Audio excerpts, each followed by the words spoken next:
I'm Patricia Thane, co-founder of Private AI, and this is the Data Frontier podcast. Here we explore the frontier of data innovation where unstructured data meets real-world applications.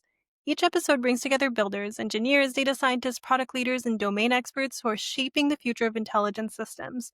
From NLP and privacy to interoperability and AI-driven workflows, we unpack the tools, challenges, and breakthroughs transforming raw data into smarter systems, faster insights, and better solutions.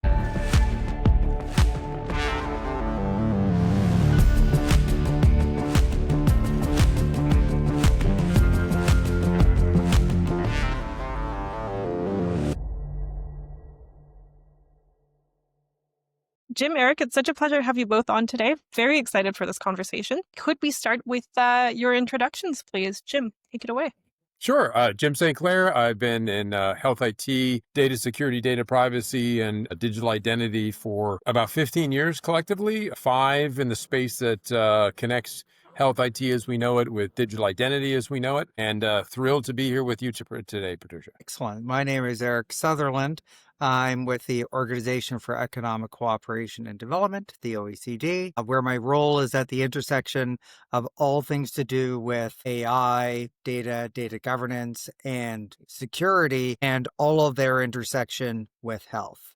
And so I've been working at that intersection point originally in Canada and more recently within Paris for, I'll call it around 8 years or so, based on a career that transitions back to banking for 20 years. And so I have a lot of experience around digitalization and banking and decided to apply that within the more meaningful world of health. Thank you both. You both bring a really huge wealth of experience from how to manage healthcare data in Canada, in the United States, in Europe. Very easy question to start you off. Who owns healthcare data and who should own healthcare data?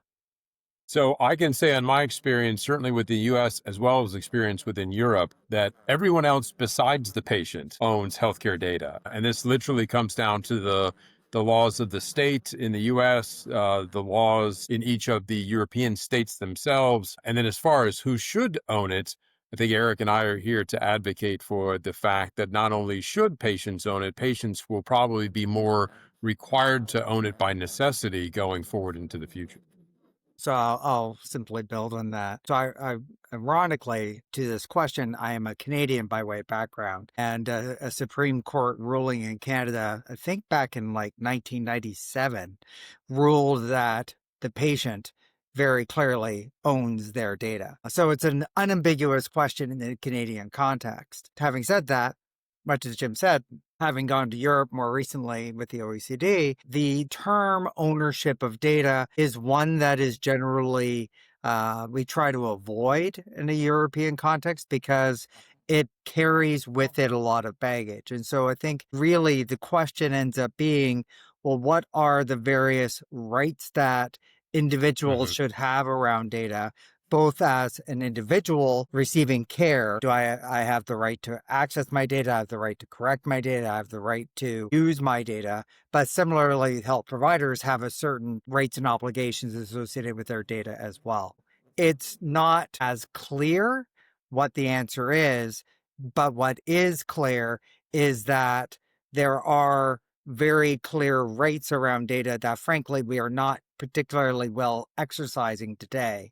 And we have great opportunities to better respect people's right to their access their own data to improve their own healthcare outcomes, as well as providers' right to get access to data so they can actually do their job of providing advice around how to achieve those better health outcomes. Yeah, and I'd key on what Eric is saying. I think it's very important to differentiate between data ownership and ownership of anything in a legal context and rights to data and rights to curate that data. And I think Eric offered an excellent summary of where there's a lack of clarity, even when written down in some cases, as to what that means. Jim, you had mentioned that it'll be inevitable that patients have to own their data. Can you double click on that for us? Yeah, absolutely. So, I mean, let's just take the problem du jour here in the U.S. and that is the claim that the new legislation, HR1, the Big Beautiful Bill Act, cuts into our Medicaid benefits, our social insurance safety net, And that is expected to have ramifications for how rural hospitals and rural networks are still available. Well, if you take that at a broader scale beyond just the impact of that legislation, but just the demographics of the number of doctors that are retiring and where there are shortages in specialties, I think, and I offer that as time goes on, if you're not controlling your own healthcare data, there isn't a local hospital or health system or doctor who's going to do it for you. And I think that's been part of our model, both US and other countries, which is there's always a health system or a doctor's office to fall back on. And regardless of how much you curate your own data, they are considered a safe space that that data resides with. That's not going to be physically and technologically available to you, certainly here in the US in the future. And I'd advocate, as I hear in other countries, that demographic shift, the graying and retiring of populations is affecting them as well.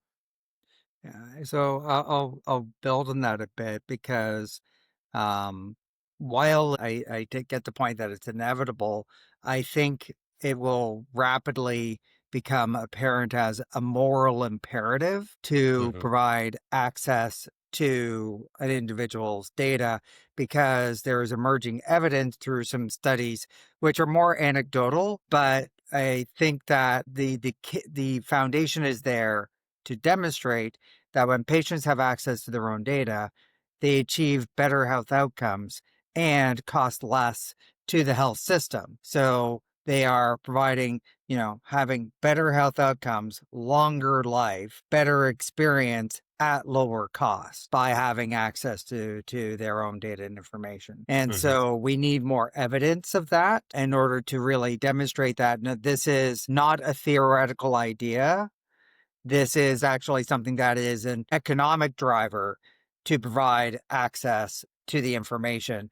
We just want to make sure that as access is provided to individuals, that they can meaningfully use the information and have the right supports around them to use the data effectively to achieve their own health outcomes. And what are some of those rights that you had mentioned, Eric, that are supporting these outcomes? Well, when I go back to even the precepts of privacy by design and data protection regulations in Europe, the GDPR, they provide things like an individual has a right to access their data. They have the right to correct data that is incorrect, where it is demonstrably incorrect. They have a right to dispute if they disagree with something in the record in of itself. And one of the things that I found really interesting is some work that a group of Canadian patients did a few years ago. They created what was known as a patient declaration of health data rights. And importantly, that declaration included both the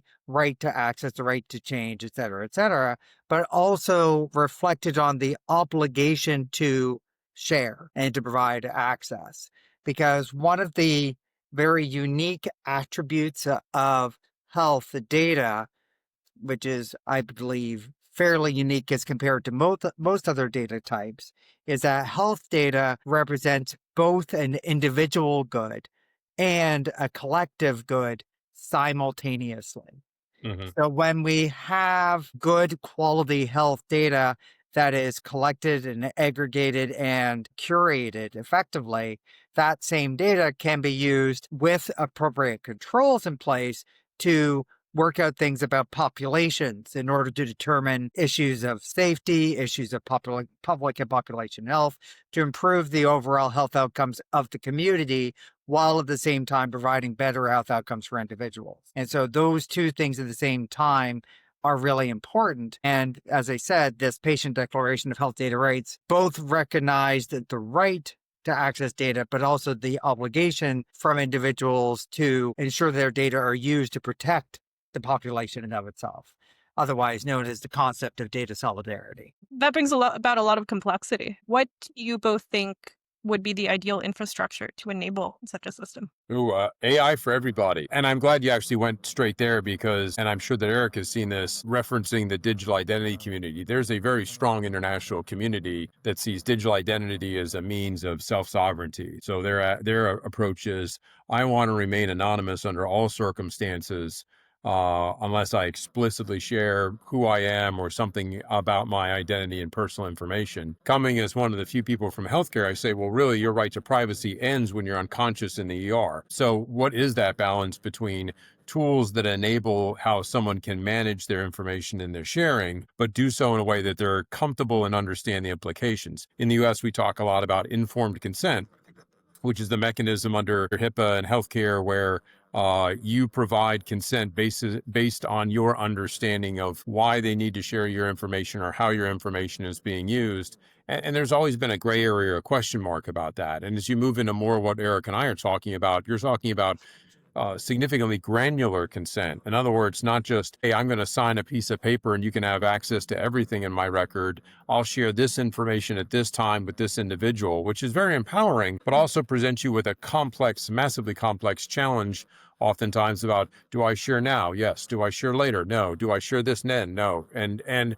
what mechanisms do we put in place so that, a 65-year-old Medicare recipient or an 80-year-old Medicare recipient understands how to manage controlling their own data. And that's where I do say, while it's not there yet, the concepts of AI and personal agents will be important to solve. I would say from an architectural infrastructure perspective, there are competing models that are still being worked out and prototyped. One of the more prevalent models that I have seen used is the technical term is patient intermediated data exchange, which sounds all very Hmm. fancy. But simply put, what it means is all of the information about me, I have access to it, and I'm able to aggregate it together literally on my phone.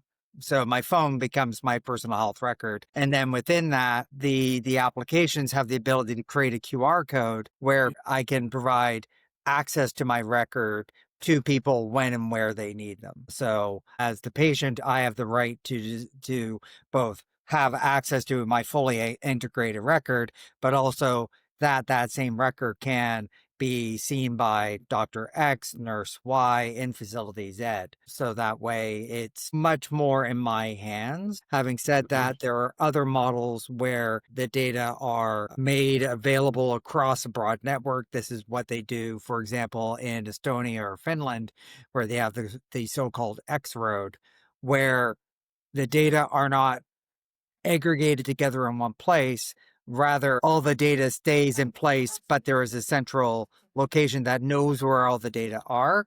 And so you can go to that place and thereby you can construct your patient record more or less on the fly when and where you need to. So that is a federated model of pulling a record together. And then the other extreme would be a fully centralized record where government would literally soak in all the data from all the facilities into one physical place and thereby provide access. There is no clear winner, so to speak, in terms of a winning architecture between fully centralized, federated, or patient intermediated. And I think that different countries, organizations, et cetera, are prototyping different approaches today. But to Jim's earlier point, all of this is predicated on one very, very foundational thing, which is a strong patient identity. If you go down the federated model, how would you reconcile that with the utility of data for healthcare research? So, from a healthcare research perspective, and I think this is largely where it comes from your overall architecture. And this is some of the mistakes that we've made with the digitalization of health systems in the last 20 years. We did digitalization, and what some countries did is they said, well, let's focus on getting the primary care use cases right, and we'll worry about all the secondary use cases later in terms of the research and public health, et cetera, et cetera. And then later never came. They realized things were hard and we were putting all of our energies here. And so they put all their energies into primary without thinking about, well, what are the implications? What can I leverage out of doing the work in primary in order to enable my secondary uses of data? And so I think that's one of the things that if we architect things well, you can achieve both at the same time. Not literally at the same time, but you architect things with the intention of supporting both primary and secondary uses of data simultaneously. Mhm. I like to argue, and this is, again, something that I need more empirical data to prove, that the value of secondary uses of data can be greater than the value of primary uses of data, simply because the secondary uses of data can do things that help determine how to prevent illness, how to detect diseases as they come around, and prevent or detect and ideally address patient safety issues as they arise, all of which have large potential population effects of data use. Whereas primary uses of data help the individual. It's really important, but if we want to get to the scaling effects of data use, we really have to enable and unlock the secondary uses of data. Yeah, I add Eric's comments. I think that's a great architectural discussion. And with it as well is the consideration of incentivization. Again, something else that needs additional data. But the concepts that, as Eric was saying, secondary data has greater value in research and benefits for population.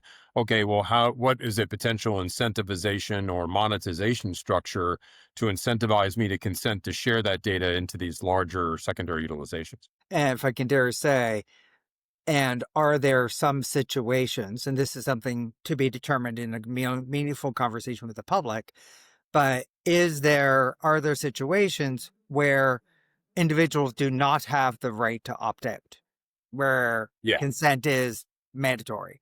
For example, disease outbreaks. Do you have they say, you know what, I may get Ebola, but that's my business and nobody else needs to know I get Ebola, even though it represents a giant public health risk. Do I have the right to opt out of that? And I don't know the answer to that, but I do think it's an important conversation to have with the public to be clear about what are the use cases where the needs and demands of public and population health supersede the rights of individuals. And I point back to the United Kingdom, where they developed something called the Caldecott Principles a few years ago. And in the first version of the Caldecott Principles, they had one specific to health data, which was along the lines of there are scenarios where providing access to health data is more important than keeping it private, which is effectively in those types of scenarios. And so parameterizing that, I think, is really, really important. So that way you get transparency and buy-in and you can operationalize it. Because one of the challenges we have is that many health legislations around the world do reflect clauses like you may provide access to data when it is in the public interest without consent. The challenge is that how do you know if something's in the public interest? And so it is great to have clauses like public interest. Having said that, it is important that they are meaningfully operationalized so there is consistent interpretation and application of those clauses wherever they exist. We're putting a lot of trust in the legal system and in government when Hmm. clauses are that vague. Yeah. Curious, if if you've got more details about any countries that have, in your opinion, operationalized any of this to a certain extent and are ongoing in their endeavors to reach this goal of individualized patient data in correlation with public good research. I know one comparison I'd make between Canada, the US, and New Zealand is the recognition of indigenous populations having tribal data sovereignty and individual data sovereignty in those models. I'd say, while not perfect, some of the thinking, the legislation, and the efforts in those are probably some of the more advanced because they're done entirely in a context of a defined indigenous population identity that then has appropriate legislation to support their sovereignty. And one of the nice things I would say about respecting the rights of First Nations, Inuit, and Métis peoples is that many times the culture of those Indigenous populations are prioritizing the collective while respecting the individual. So the model that we have for governance of Indigenous peoples' data are actually the reasonably good model for the management of everyone's data. Yeah, It doesn't exactly. need to be special, so to speak. In terms of countries that are doing it well, I don't think anybody has solved the problem, so to speak. But I do think that a lot of the Nordic countries, your Denmarks and your Finlands, are doing very well with having reasonably complete data about people provided to them through some sort of apps or other tools or techniques. Australia is another country that is doing remarkably well in this space. The UK just published their 10-year strategy last week, and it featured a lot of aspects of digitalization of their health system. So many countries are going down this path. And actually, I'll throw out one other example being France has done a tremendous work of accelerating their program from a personal access to data as well within the last couple of years. So this is definitely the direction that most countries are going in. As I said, nobody has particularly solved this yet, but everyone is aware that there is a need for meaningful action in this space in order to unlock the value of our data. I'll throw in one other thing about France, because not just because I live here, but 3 years ago, maybe 4 years ago, they put together what they called a citizens assembly for digitalization of health. And so they have this body that is a random and representative sample of the population of France, and they do deliberative exercises with the patient assembly to understand how the patients would have their data and digitalization's journey be managed effectively. They've received, I think, more than 100 recommendations from the Patients Assembly over a few years, more than half of which have been accepted and incorporated by government. So a good example of where by meaningfully engaging with the public, it's actually informing both policy and architecture in terms of how things are getting done within that. Yeah, good example. If we think about the various levels at which this could play out, there's, of course, the need when AI models are deployed, for example, to make sure that those models are not overfitting on a particular data set within a clinical environment, within a hospital. However, there might be very specific data for that environment, which might be relevant for that group of people and perhaps not others. So you've got data being collected at a community level, at a hospital level, at a provincial level, state level, country level, and also some real world evidence, real world data organizations working on a global level. Do you have any thoughts on what an ideal infrastructure could look like for managing the various levels of data collection and what public good could look like from one to the next? Yeah, I'd love Eric's thoughts on this. I'm going to punt a little bit because I'd say in the US, part of the difficulty is, there are local regulations, but really state laws and then federal laws and which law has precedent and the structure for each that I think complicate some of that ability on a federated basis to roll up to it. I'd offer like 14 states took a swing at having GDPR-like laws, and none of them really got across the mark because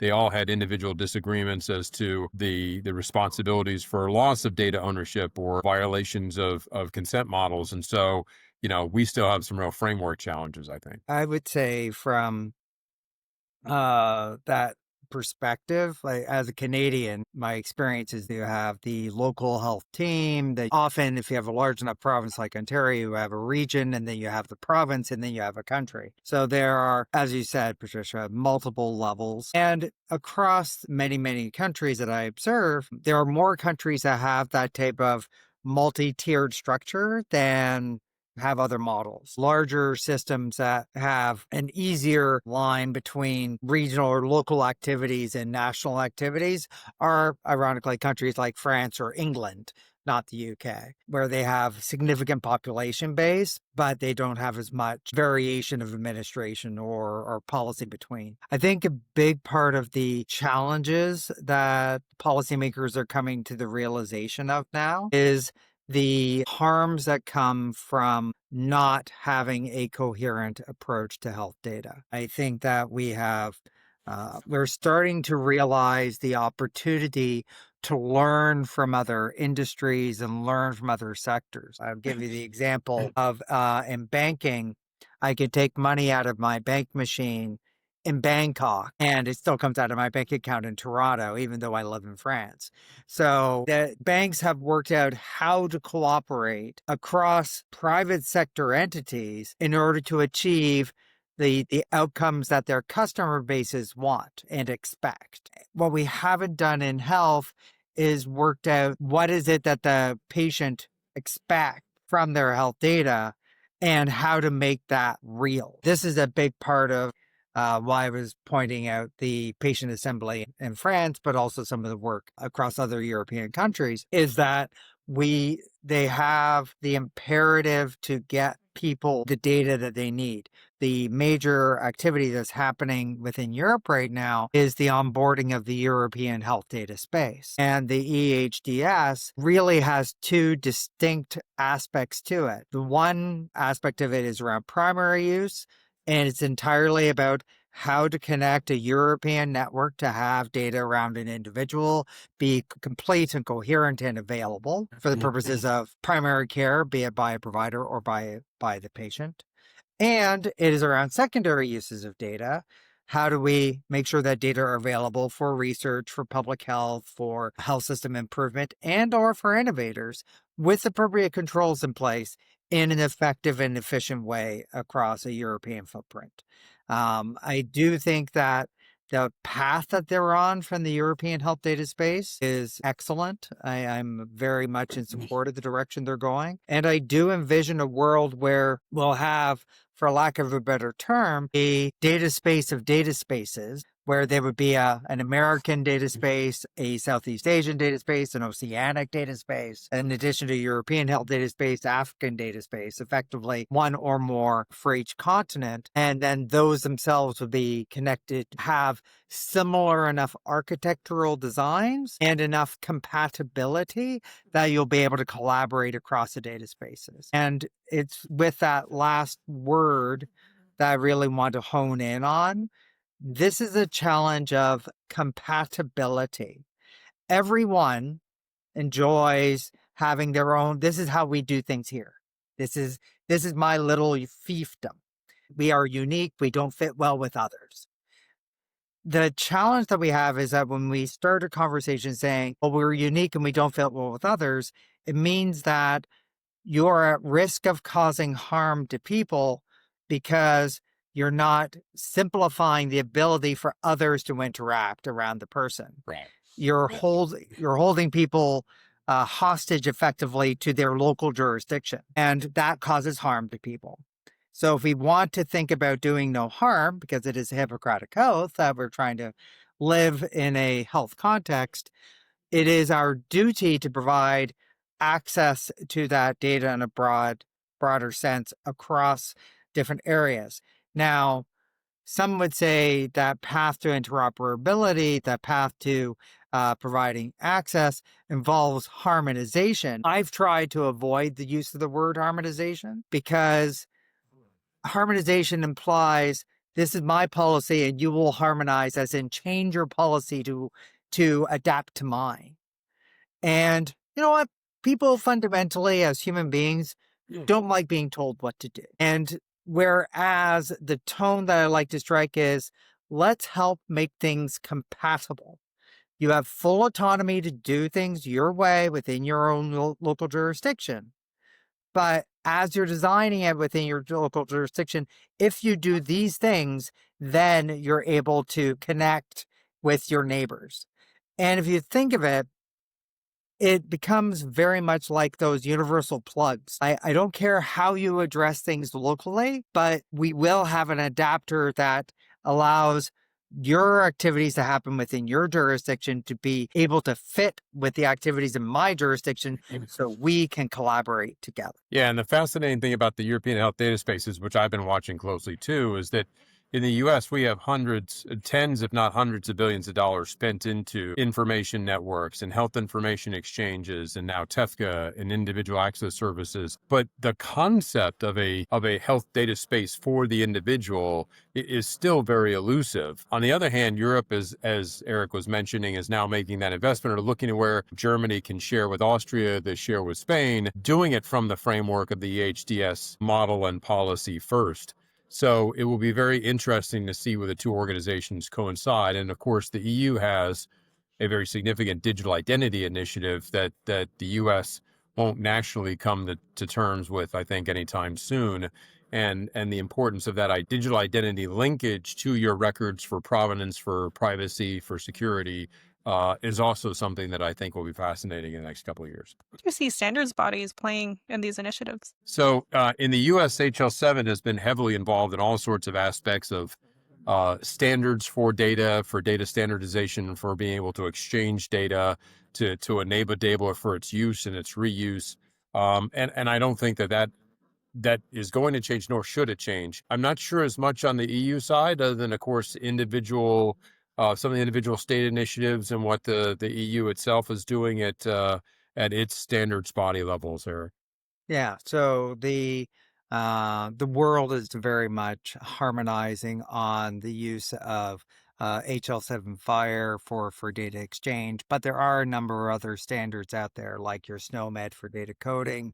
There's even standards for things like creating the QR codes of LOINC for a lot of the mental health disorders and that. So there's at least 20 internationally recognized standards organizations that all make a contribution to the overall flow of and capture and use of health data and information. Right? That's from a technical interoperability standards perspective.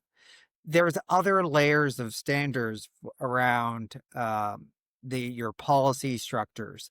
Things like, as I said earlier on, privacy by design is effectively a form of standard around how data are both protected and made available while ensuring that things are protected or kept private. The challenge that we have with some of the standards from a policy standpoint perspective, especially in areas like privacy by design, is that they're largely misunderstood, because privacy by design explicitly is about data use while ensuring it is protected. But people hear privacy by design and they think, oh, the point of privacy by design is to keep things private. It's like, no, that is actually the opposite of what privacy by design is actually about, based on the originators' work in this space. And so there's a lot of work that we need to do from a communication standpoint, especially around the non-technical standards, the more policy and people standards that we have, that encourage data use and flow while ensuring it is protected at the same time. And a shout out to Canada, because they're the ones responsible for privacy by design as a model from the ICO. Brilliant work. So, Shout out to Ankavuki. yep. Ironically enough, my very first job was within the Ministry of Health and Long-Term Care, where I was working directly with the Information Privacy Commissioner for Ontario, who was Anne's successor. So Yeah. I've had the opportunity to talk to Anne several times, hence why I'm fairly confident in exactly what I was just saying about privacy by design. Oh, yes. Yes.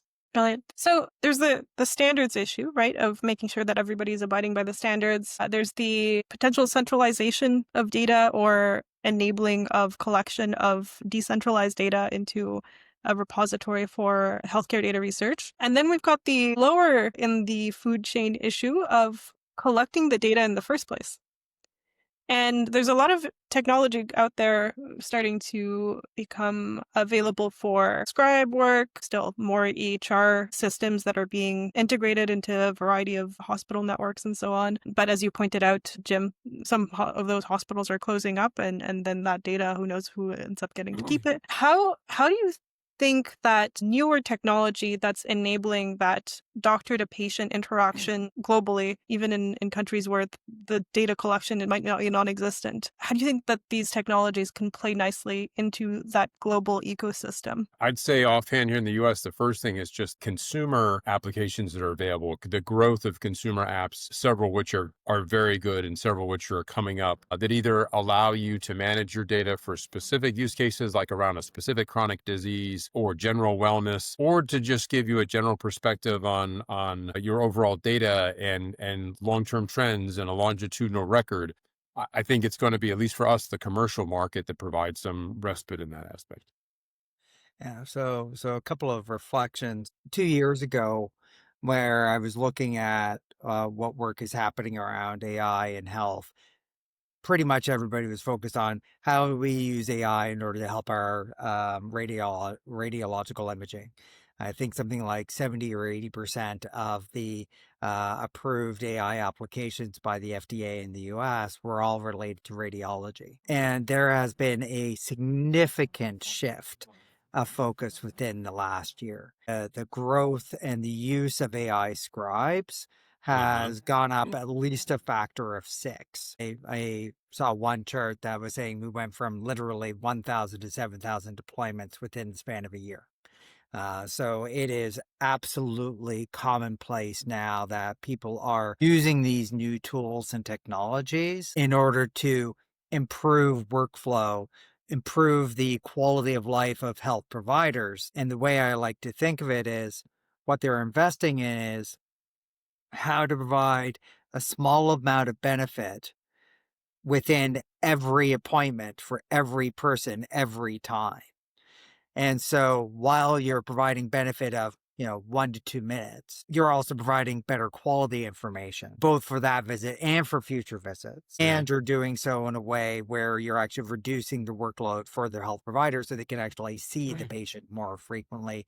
So the patient isn't staring at the back of a screen as frankly they have the last couple of years. So I'm very bullish on the rise and use of AI scribes. I think there's going to be a lot of work that's going to happen to get to the next level of scribes to coding, and coding especially from a billing perspective. So I think that continuum is likely to happen. But building on the other thing that Jim was just saying a few seconds ago, I do think that from a bigger picture perspective, the market is going to really shift its focus toward consumer facing apps. There was a study that came out of, I think, Stanford last year that was looking at Africa. And Africa was an interesting case in point because if I remember correctly, about 1/3 of the investments in African technologies were related to infrastructure, 1/3 related to provider facing technologies, but 1/3 were also direct to consumer technologies. Mm-hmm.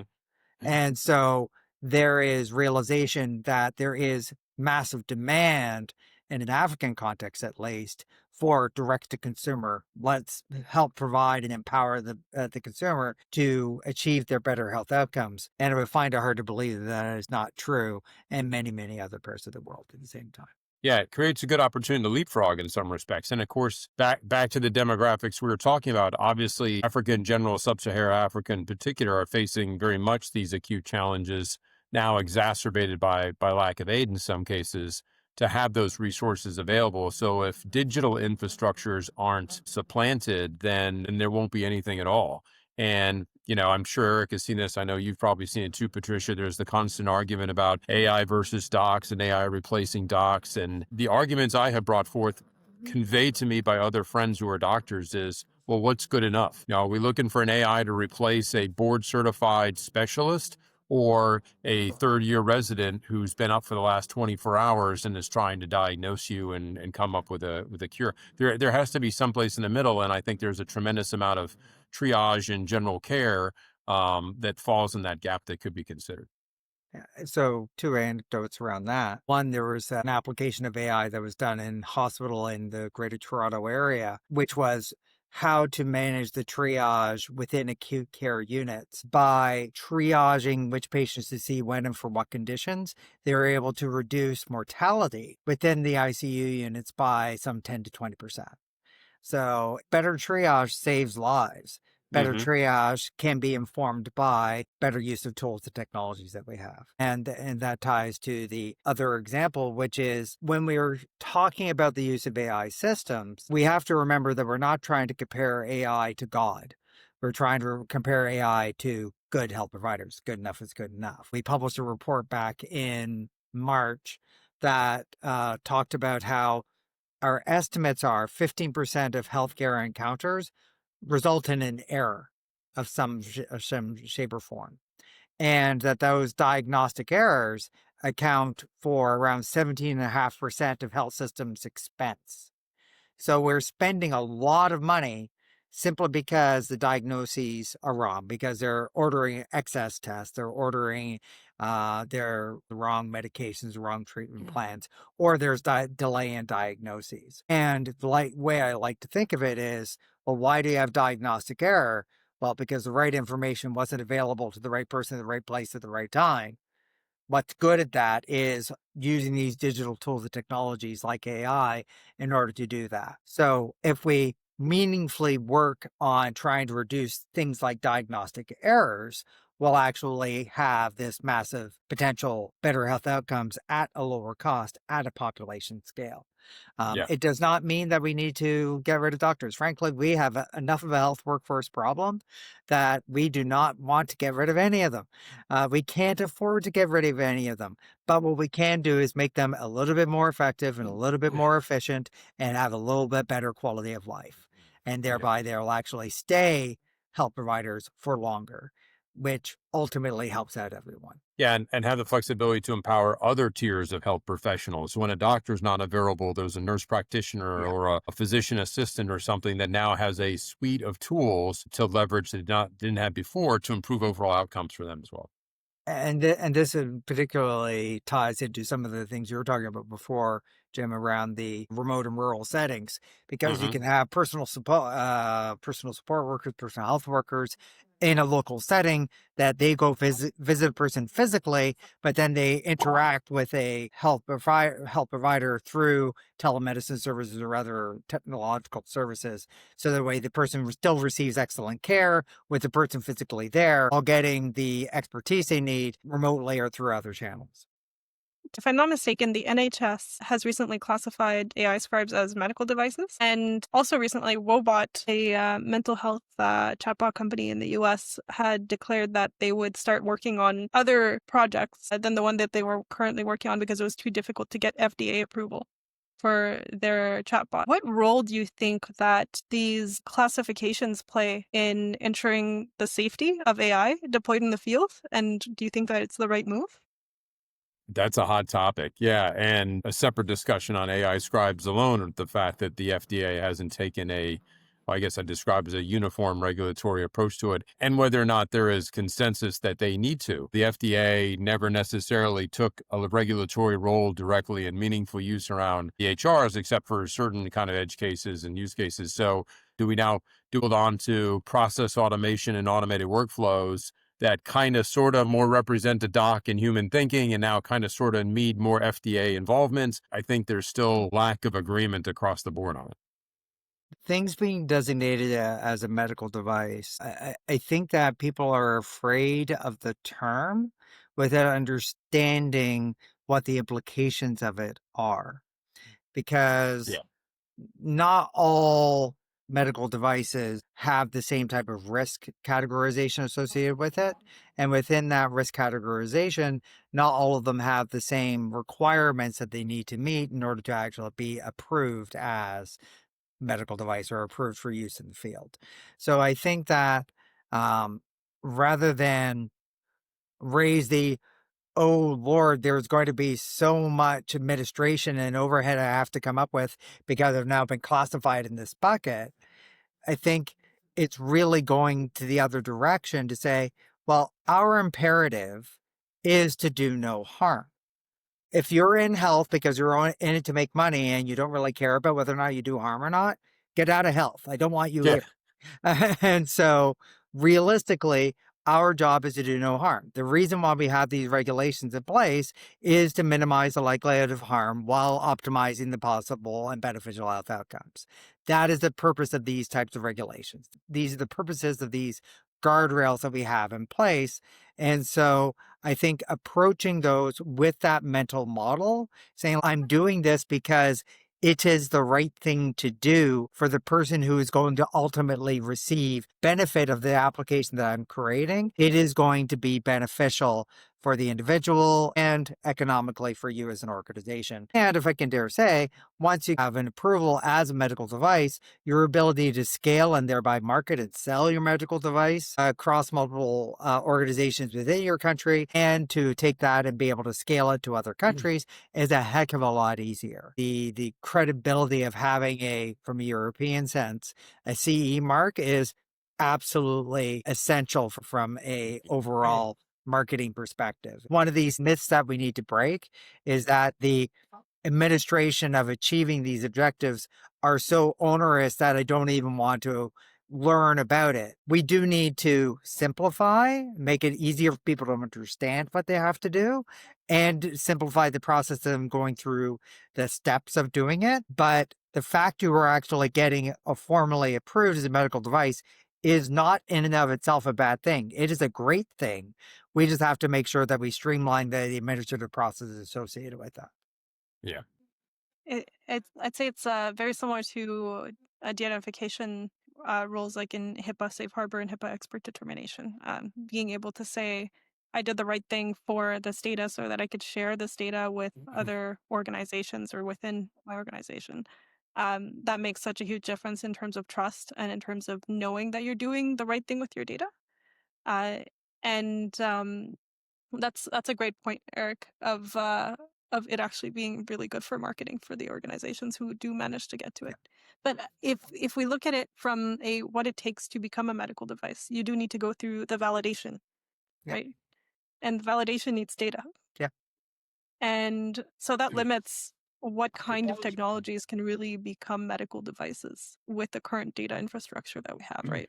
Now, I'd say So- my FDA friends would fall back on the software as a medical device paradigm and what they've done and worked there, which has been admirable. But it still takes a review period. And to your point, Patricia, you know, the differences in infusion pump between one review period and the next may very well be small.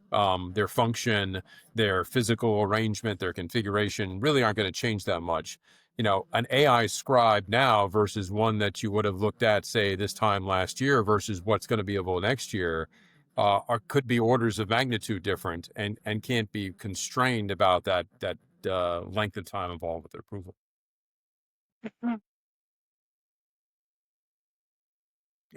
Sorry, I don't have anything to add.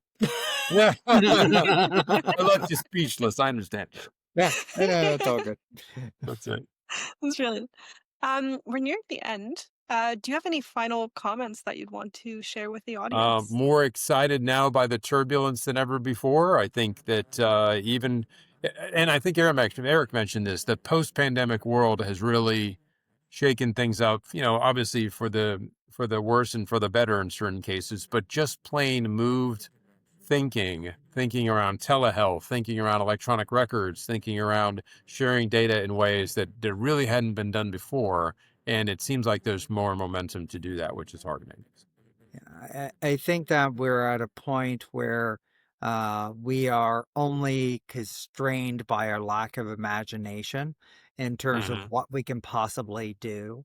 When we think of what the opportunities are from the tools and technologies that we have available today, from the ability to self-realize your own outcomes in of itself, we have never been at a point of being able to achieve as much as we can if we respect the providers, if we respect the patient, to integrate their data together and really focus ourselves on how can we best achieve the aim of the person for the person.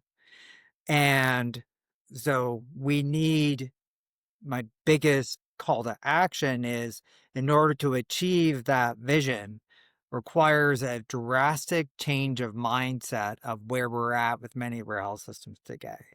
Today, many of our health systems are very focused on the facility to protect the reputation and protect the infrastructure of the facility. They're not designed to protect the person. So we need to have this radical rethinking of ourselves that if we truly want to be having a person-centric health system, we need to break the approaches that we have, which prioritize the facility above people. And we need to have the champions that say, we are going to do the best thing to minimize harms to the patient while optimizing their outcomes. And that, to me, is the biggest thing that we need to overcome over the next while, is how to reorient our thinking, our people, our policies, our tools, our technologies, truly around achieving the health outcomes for me as a patient. Me. It's all about me. It's all about me. See, the reason why I do health, ultimately, it's selfish. I just want better care for myself and my family. It just so happens 8 billion others will get benefit of it too. Oh, well. Exactly. Thanks for listening. Before you go, a quick note about the company I co-founded, Private AI. We help organizations use their data safely so they can build compliant AI products, share data securely, and extract insights without the regulatory headaches. If PII, PHI, or PCI data are standing between you and your next innovation, visit private-ai.com. See you next time on the Data Frontier.